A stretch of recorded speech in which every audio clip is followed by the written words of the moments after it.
Hello everybody, welcome to another episode of Sunday Night Live with me, Jonny Lipsham, over at jonnylipshamstudios.co.uk here in Scotland, in the capital of the entire world, universe, and everything else. We are in charge, just to make sure everybody knows. Anyway, welcome. It is March the 27th over in the United States, right here in Scotland. I am Future Boy. It is March 28th. It is 3 minutes past midnight, so 3 minutes past 6 Central Time, and we are underway. Welcome. Hope everybody is doing well. Hopefully we will get a few more people this time.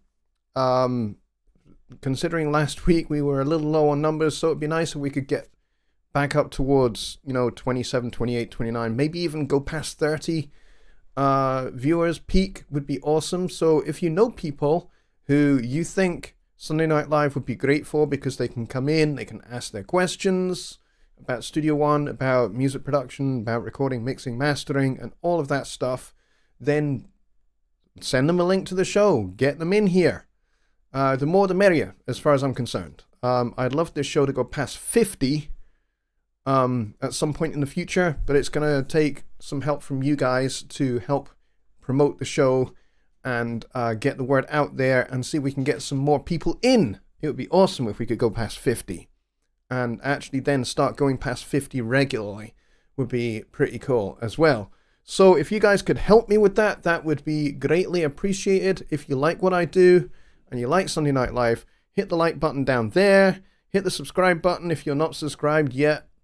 Do that. Hit the notification bell and select all notifications. The reason why you need to select all notifications is because I've got a new series of videos coming out, the first of which will be going out in the next hour or so, because it is rendering as we speak. So if we get a few pops, clicks, and dropouts and stuff during the show, that'll be why. It's because it's rendering right now. This is by request of you guys, actually. I had a bunch of emails after we did the show where I kind of gave a little bit of an overview on the note effects that are available for virtual instruments. I got a request to do a series on these, so I'm going to do a video on each one of the note effects and basically give an overview on each one of them and how they work and how you can also use them in combination with each other. So, and kind of what works and what doesn't work particularly well. It's not because they're not any good, it's just that some combinations work better than others, depending upon what you're trying to do. For most people, combination of a couple of these note effects is going to work better than some of the others. So finding the right combination is important with the note effects. So we're going to go over those, and those will be going out over the course of the next few days. So one is, as I say, the first one is going to go out tonight, and then over the next several days, the rest of the videos will go out. Now I have a little bit more time for video making. I can start getting back into those. I have such a long list of videos to get made. If you would like to add to that list, if you have requests for videos, just like these people made requests, they just sent me an email and they just said, hey, it'd be great if you could do a video series on the note effects. So I'm always happy to do that kind of thing. If you guys want to see those kind of videos, or you want to see videos on different things, just let me know. Just drop me an email. Just go to the website. There's the address right there. Go there, scroll down to the bottom of the screen, and there's a contact form that you can fill out there, and just drop me an email and say, hey, I would like to see a video on X in Studio One, and I will make the video. I will add it to my little list, and I'm going to start methodically going through and making these videos. So the idea is I'm going to be making short little 5 to 10 minute videos and then batch uploading them. So if you guys are up for that, then I will make those videos. So there we go. All right, let's go see who is here tonight. And if you are watching and you have never posted in the chat before, please go ahead and do so. And just say hi, and then that way I can see who you are. I can call you out by name and engage with you personally. Well, as personally as this gets, I suppose. That would be really cool. Billy Morgan was first in the door, followed by Ronald Figuera and Kyle Trajuziak. Ooh, little ooh, there. John Hawk as well is here. Just Bob, one of my awesome moderators, is here. Lloyd at Paparata. I'm never going to get that right. I know what it is. I know what it is. I'm just never going to say it right. It's Papa Raptor. I get that. I have to break it down a little bit. Mike over at Music to Motion is here. Ken Moss is also here, which is awesome. And who else do we have? Mike from Peace Valley Audio is here. He says it's time for Jonny's show. Yay! That means tomorrow is Monday. Boo! Yeah, unfortunately, I kind of do precede Monday, which, I mean, for me, it's already Monday, so I'm already going, hey, back to work. So I definitely hear you there. Let's see. Endless Meese is here in the building on time. Awesome. Good to see you. Don Oliver is here as well. Lowens is here, which is fantastic. Simon Carpenter. Hello, Simon. Good to see you. Thank you for coming. And let's see who else is here. Andrew Lamb is here. He says, first time listener. Yo, Andrew. Sorry, really cheesy thumbs up. It's the first thing I could think of. If that kind of turns you off, I'm sorry. Andrew, welcome, and glad that you are here and that you have contributed in the chat. This is awesome. If you've got a question for me about Studio One, about recording, mixing, and mastering, and just working in Studio One in general, get it in the chat. And if you put at Jonny Lipsham Studios at the start, what that does is that highlights my name in red in the chat. It does it for me. It doesn't do it at your end, so you don't get to see it. But it does it for me, and what that does is it means I can separate questions that you guys have for me out from you guys just talking amongst yourselves. And it makes it just a lot easier for me to find your questions, and then I don't miss any questions, and I can make sure that I answer your questions. So if you could do that, that would be very, very helpful to me. Anyway. Let's see. Continuing on. I think that's everybody. Just Bob says, posted tonight's link in all the Personas groups I'm associated with. Awesome, thank you very much. Appreciate it. Kyle says, get to work. Make those vids. Yes, absolutely. I intend to.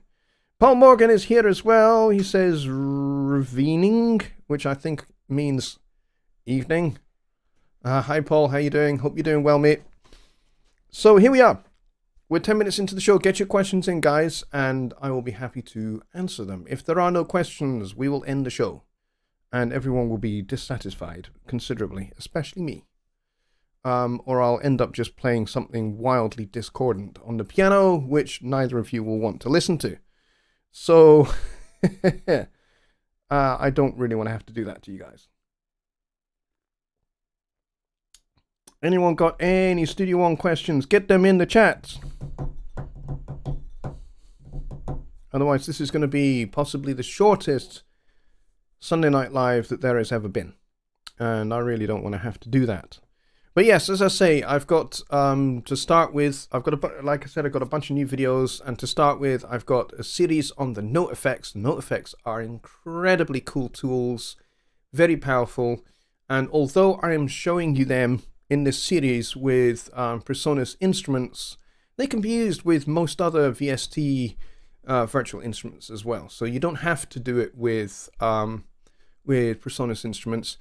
The next series after this, or rather, it's not necessarily going to be a series, it might just be 1 or 2 videos, I'm going to do on multi-instrument, which is another really, really powerful addition to Studio One, which I think came in Studio One version 4.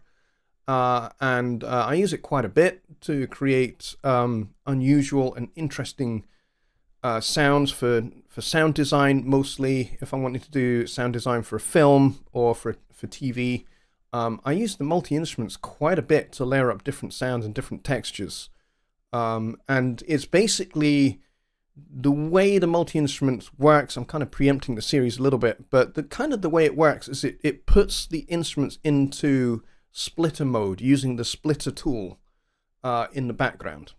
and then you can layer the 2 sounds or 3 or 4 or 5 sounds instruments together. You can balance them within the multi-instrument function, and there's a whole bunch of other creative things that you can do. So I think that would be pretty cool. Let's see, what do we have here? Lloyd says, can you briefly go through the different buses and how they are different? Different buses. Well, really, we don't have a lot in the way of different buses in Studio One, but there are buses within Studio One. Here we go. So let's go over to Studio One. Here we go. Oh, hang on a minute. Do you believe my webcam is off? Yes, it is. There we go. There we go. So the camera's back on over here now. Cool. So buses. So let me just close that and close that.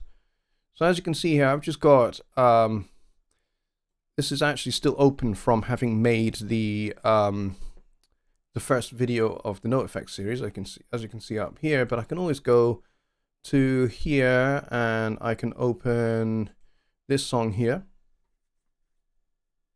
which is called Dig Myself a Hole.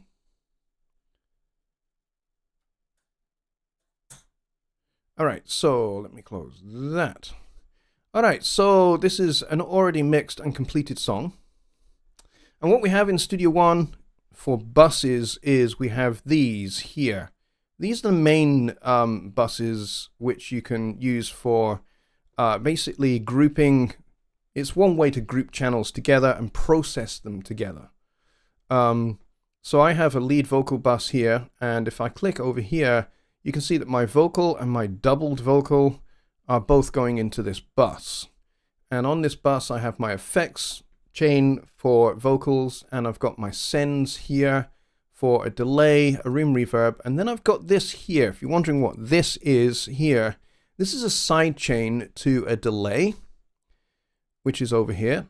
So I've got a side chain on the analog delay, and as you can see, I have a compressor in front of this, and the side chain here is triggering this compressor. So every time the audio passes through this bus, there is a pre-fader send set up here, so that no matter what this fader level is set at, it triggers the compressor on the analog delay. And what this is doing is just, this is ducking the delay, so that when the vocal is happening, the delay is out of the way, and then when the vocal is not happening, the delay tail is allowed to come through, and it just stops it from muddying up. And then, so the only other bus really that you have, I don't have it in this song, but I also use buses for parallel compression. It's basically just like setting up another bus. And occasionally I will instead of having these buses going to the main, they will go to my parallel processing system. This song doesn't have it, but because it just doesn't need parallel processing. But if I'm doing something that's a little bit more rock orientated, I have a whole parallel busing system where all of these buses go to individual parallel buses, and then I compress those to Hades and back, and then I blend those in, and that just adds a little bit of extra excitement to each one of my buses. So I do that for everything. So drums get a parallel bus, keyboards get a parallel bus, everything gets a parallel bus, and everything gets parallel compressed. And then I just blend those in so they are tucked behind the main bus in volume. And what that does is that just gives me a little bit of extra excitement in the mix, and it brings everything just a little bit further forward. And yeah, so it works particularly great in rock and pop and R&B, where you need kind of those kind of things. And then the other form of bus that we have is the listen bus. So if I go enable listen bus, this guy appears over here. And what this means is the listen bus is a very, very powerful addition to Studio One 5, by the way. And what this does is this means that if I have room correction, such as Sonarworks Sound ID or something like that, what I can do is I can use this for monitoring. So I can have my speakers, I can have these going to my speakers and these going to a different output. And then what I can do is I can put my room correction software on here, and then it means I can print when I do an export mixdown. I can print off of this main output, and the room correction will not get added to it. So that's one use of the listen bus. Another use of the listen bus is the listen bus can be used to send a completely different mix from what you have.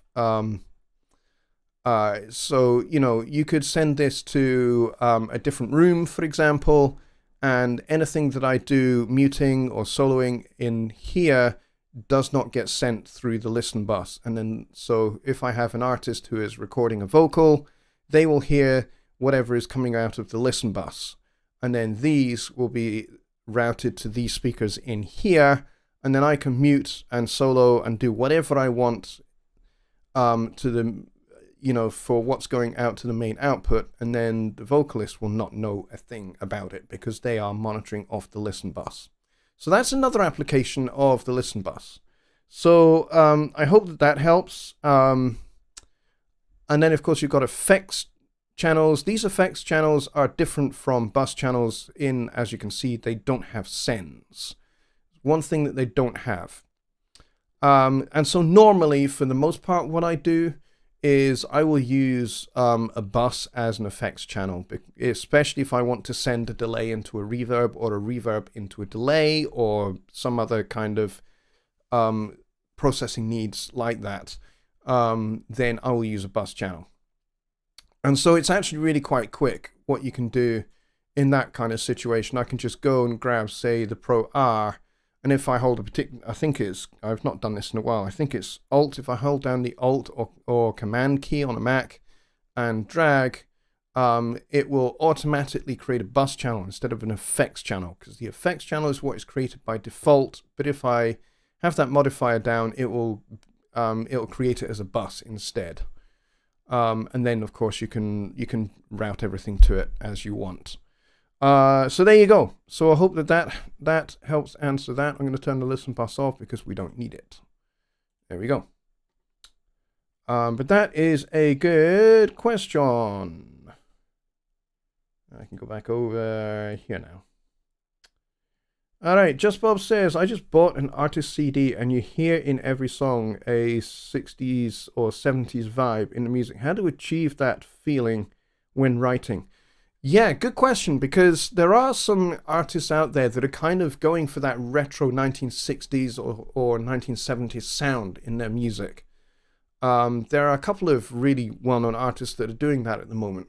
And most of that is done through the arranging of the song.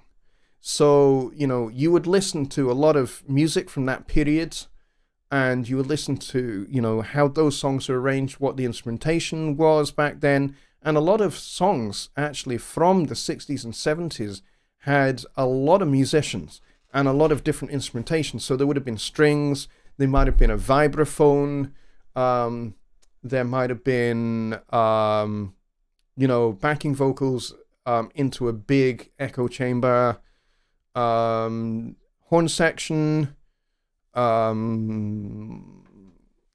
yeah, lots of that kind of stuff. Maybe I've even heard tubular bells being used because they were used in a particular song in the 60s.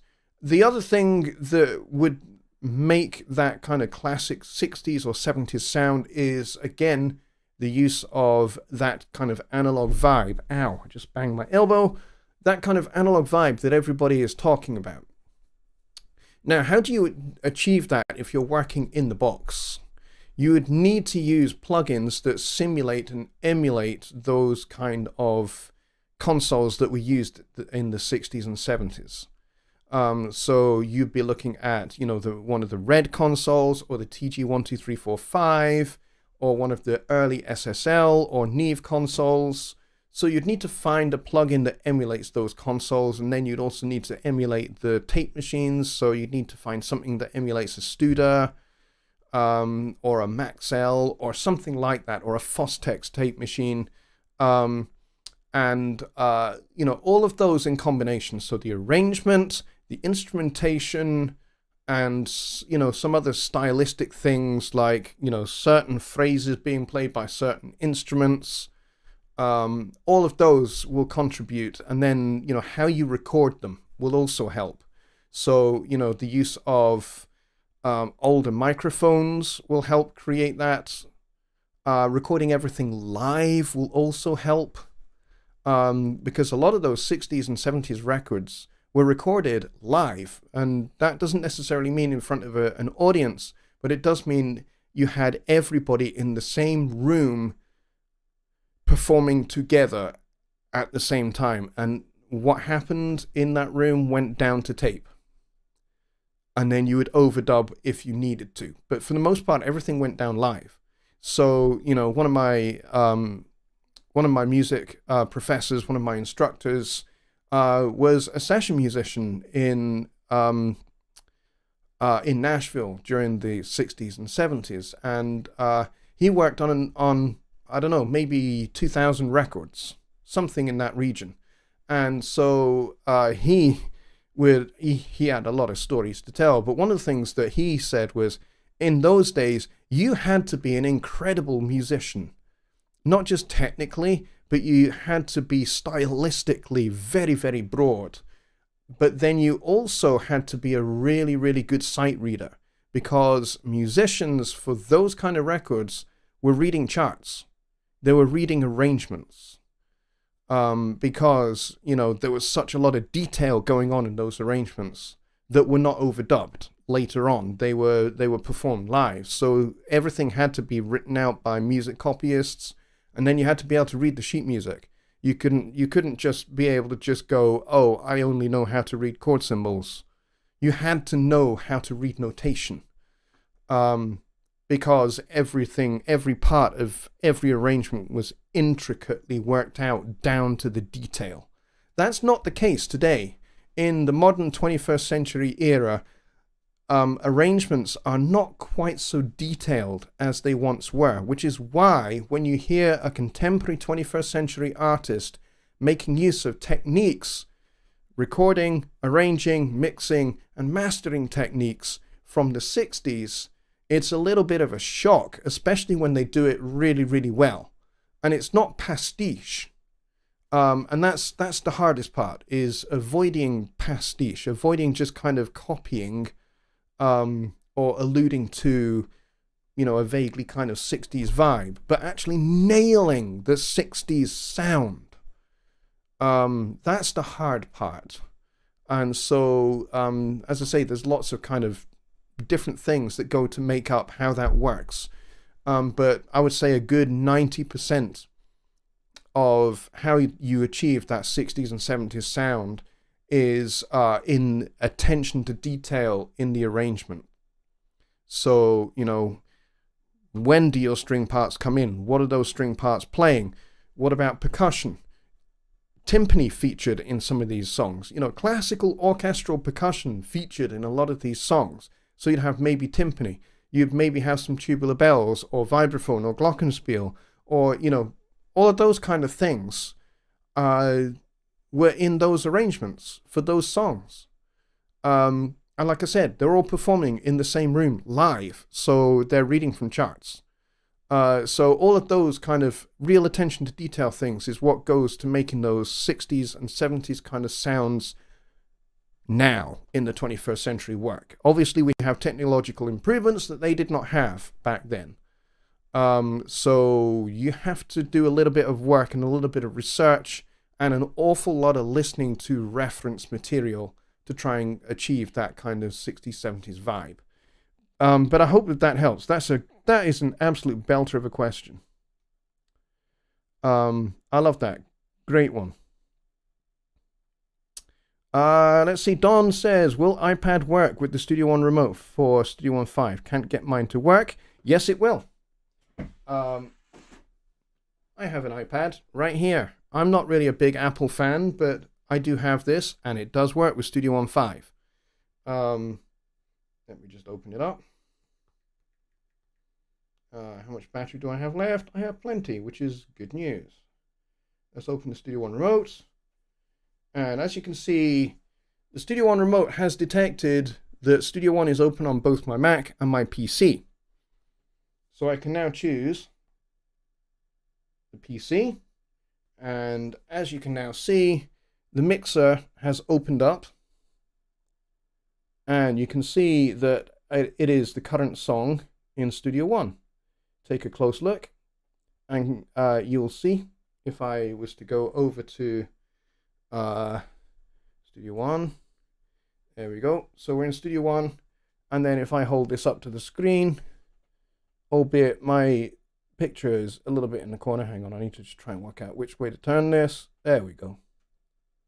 Move this over a little bit. There we go. So you should now be able to see that this is the same. And then when I hit the play button,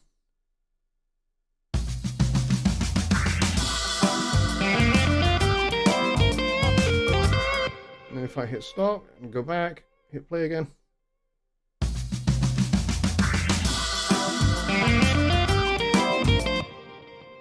So it does work, and it also will play on the, it'll play the Mac as well. So it kind of doesn't really matter what I have open.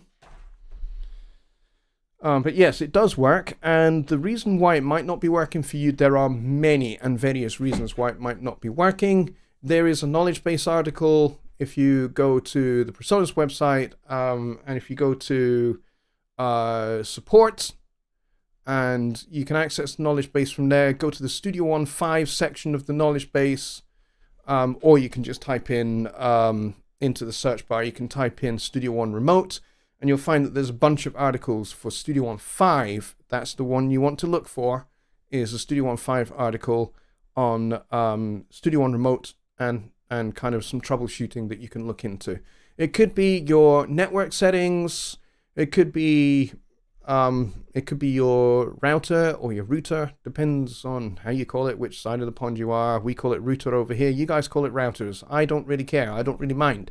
But yeah, you may want to check out those. If you're running a VPN, turn it off. If you've got antivirus software running, turn that off as well. Because both of those can actually stop the remote connecting with the network and also with Studio One. So, and the other thing you need to do in Studio One, seeing as we're here, is you need to go to options. I think it's advanced somewhere. I have to remember where this is. Not synchronization. I have to remember where it is. Give me a second. I'm trying to remember where it is. Not there. Was it in general? Yeah, general network. There it is. Make sure this option is checked. Allow remote control apps to discover this DAW. So go to preferences or options, depending upon whether you're Mac or PC, network, and then check this box. Make sure that's checked, and then hit apply and OK. I already have it selected, which is why it works on my Mac, on my iPad. It also works on my Android phone. This is fun. Let me go and try and find the Studio One Remote app. Here we go. Studio One Remote. Give it a second. There we go. And I'm going to tap Windows.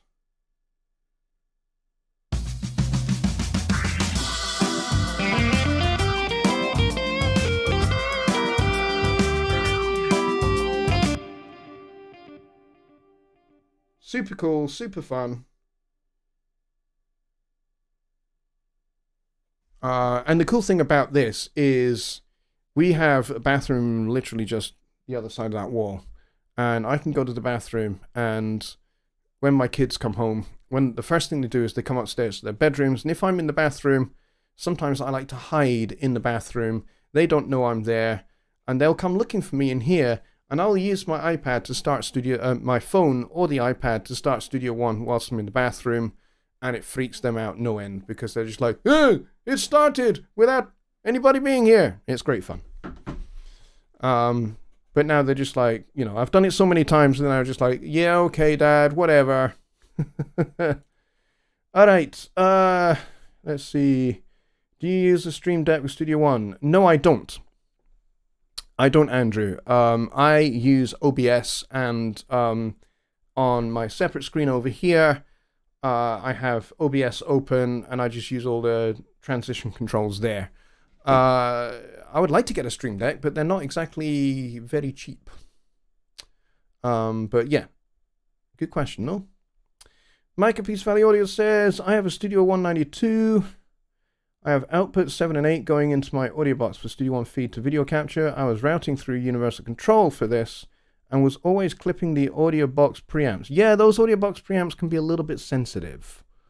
So you may need to turn the gain down before you go into the audio box. So you may need to do that through the Universal Control mixer for output 7 and 8. So yeah, turn those faders down a little bit in the Universal Control mixer for the 192 for output 7 and 8, and then that send should be a little bit less clipped, hopefully. Specifically effects VCA as a regular mix bus. I have to admit I don't really use the VCAs, but I had forgotten all about VCA faders because I don't use them. But VCAs are great. So let's say I wanted to route all of these backing vocals to a VCA just so that I can control the volume. I can go right click here, add VCA for selected, and then here it is, and we can rename this. We can call this BV VCA. And then what I can do is, as you can see with the VCA, and I'm going to change this color to not that color. There we go. I'm going to change that to this garish color just because it stands out quite a bit. But I should not miss the VCA faders because VCAs have a nice red cap, which is great. And what I can do is, if I go to the wrench tool, and you see this option here, keep VCA channels to the right, I can uncheck that. And as you can see, the VCA has just jumped. It's not jumped quite to where I want it to be. I want it to be all the way over here. And what I can do is I can, as you can see, there are no inserts, there are no sends. This is literally just a volume controller. So I can write automation for this and it will adjust these backing vocal levels. So I can, now you can probably hear all my faders on my mixer, my fader ports going absolutely nuts whilst I'm doing this. And then I can control click those and it goes back to 0, and all of these go back to where they were in the first place. Cool thing about this is that as I adjust this volume downwards, all of these faders move within their relative position to one another. So they're not all kind of moving uniformly, they will move according to their relative positions. So as I turn that one up, you can see this one is at +10, this is at 8.7, that's at 7.9. So if I then control click those go back to exactly where I want them. But yeah, if I wanted to automate these vocals as a group, I can do it with a VCA fader. Very, very quick, very, very easy. But do I use these as a mix bus? No. I use these just to control volume for everything else. However, what I could do, if I was to remove this, there we go. If I went all the way back, and you can probably hear my mixer kind of just reorganizing itself, I could select all of my buses, and I could create a VCA for those, and I can move that all the way over. It's not going to let me now. It's not going to let me now, is it? But if I put this back on, there we go. There we go. Now my VCA is over here, which is where I want it. And I could just call this Mix Bus VCA. And what color shall this be? This will be that color there. And then what I can do is I can use this to turn everything up or down, and that is now controlling all of my buses. So if I wanted to do a fade out, for example, I could automate the master fader, or I could just automate this VCA controller and leave this at unity gain. And then that way, everything that comes in here is going to be processed at unity gain. And then all that's going to happen is this is going to very slowly fade out to 0. But yeah, I don't really tend to use VCAs. I don't really have a need to for the music that I work in, to be honest. But good question. Let's see, and the chat just jumped. I love it when that happens. Oh, Mike says, I turned off the mixer in UC and routed directly out of Studio One outputs and just send all channels to a bus to feed that output. Is there a more logical way to do this? Yeah, Mike, you and I are probably going to have to hook up offline so that we can kind of work that out. I thought you had a good system set up for making videos. But maybe you've tried to change it. I don't know. Paul says, can you say a little bit about the difference of quantize or quantize on track? Quantize or quantize on track? I'm not sure what you mean. Yeah, I'm not quite sure what you mean by quantize or quantize on track, because quantizing is quantizing. If you mean quantizing MIDI versus quantizing audio, yeah, that's a different thing. And there's a different process for that. So yeah, could you clarify, Paul, a little bit of what you mean there? Carl says parallel compression is like hot sauce. I use that. Yeah. Yeah, for certain styles of music, it works great. Rock, heavy metal, thrash, well, anything heavy, anything that, requires a lot of punch.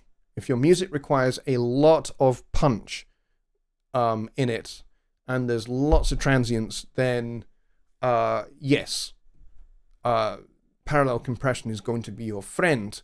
Most of the time, I'm working with folk, with acoustic music, and with jazz.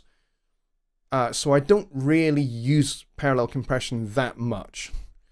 Although, having said that, sometimes in some situations on a jazz record, I have used parallel compression. There was a record I mixed recently where I used parallel compression on the upright bass, so that the upright bass had a lot more attack to it, and it just made the tone and the roundness of the sound of the upright bass really come through. Because quite a lot of time when you record a real upright bass, the note can just go boom and disappear. So all you get is boom, boom, boom, boom, boom, boom, boom, which is not what you want for an upright bass. You want it to sing a little bit. You want it to go boom, boom, boom, boom, boom, boom, boom, boom, boom, boom. That's, I mean, I play upright bass, as you can see. But that's what you want. You want each note to sing into the next one, even when you are playing pizzicato. So you want the right amount of compression to make the full amount of the notes ring out and be heard above everything, everything else, especially the kick drum. So yeah. Let's see. Bob says, is PreSonus, or should PreSonus be looking into introducing more vintage sounding VSTs like soundboards, plate reverbs, etc., so we don't need to buy third party? Yeah, maybe. Make a feature request is all I can say to that. If you want more vintage stuff. The other thing you could do, you could look into, is we do have a bunch of what we call Convology reverbs, which are available from the PreSonus shop. Let me see. They will open in Open Air. So let me go and grab Open Air. And actually, I'm going to jump over to a different song. For this, I'll go over to this song. And we'll go Effects. And I'm going to drag Open Air to a send. Here we go. So, this is Open Air. I agree, the GUI needs a little bit of love, needs a little bit of an update. But in here, if I click on default here, I have all of these Convology reverbs. So there are a bunch of plates, a bunch of digital reverbs, and some spring reverbs. These are fantastic. They are very well worth getting. So as you can see, digital reverb 245, there's a whole bunch of reverbs for emulating that particular unit. And then there's a bunch of plates as well. So you got 140, 142, 240, plate Eco 2, Eco 3, and you got a whole bunch of different sizes there, 1 second through 6, and then a delay, a medium haul, and then you've got reverb plate Lawson. You got a whole bunch of those as well. These are fantastic, by the way. The plates are really great. And then you got spring. You've got a whole bunch of different spring reverbs here, including these ones here. Master Mixer CS. Mass Room 3050. Urban 1110B. So you got like a whole bunch here, and then you got a whole bunch of standard plates and halls and things that that just come with open air. But these Convology effects are really, really cool. So let's just try out just a couple of these examples. So if I go for this 4-second one here, let me just make sure that these are turned off. Let's turn off quarter. Let's turn off the arpeggiator. There we go.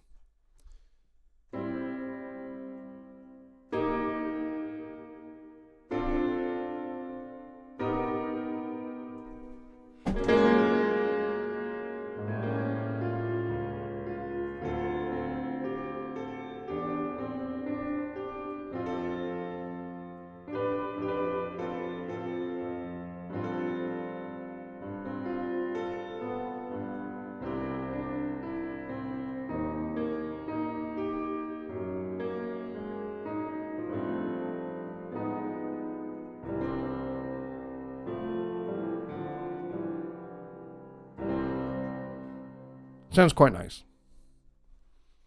All right, so yeah, I would definitely recommend the Convology Reverbs, which you can get from the Persona shop. They are worth their weight in gold, especially for things like vocals. They are outstanding. So go check those ones out.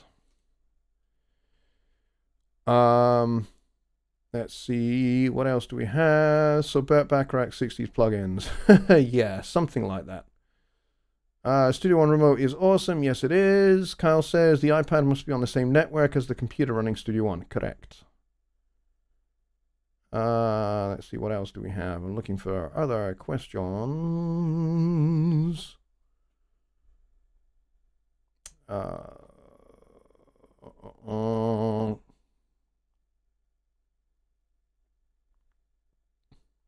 Just Bob says, if you put all your tracks to a VCA fader, you can automate the fader so you can fade out the whole song evenly and fade volume back up if you want. Correct. Paul Morgan says, it's 2 options on the list of Quantize options. Go over a bit on what it means to render audio, says John Edgar. All right, 2 options on the list of Quantize options. So if I open the Quantize panel, is this what you're talking about here? Let me go back to Paul's original question, if I can find it. Can you say a little bit about difference Quantize or Quantize on track? Okay, so you have different Quantize options here. You've got different note values that you can quantize to, except you're not seeing it because I haven't gone over to it. There we go. So you've got these different note values to quantize to. Then you've got straight, triplet, quintuplet, and septuplet. Now, these ones are really great if you are wanting to go for that kind of, let me think about how to say this. If you want to go for that kind of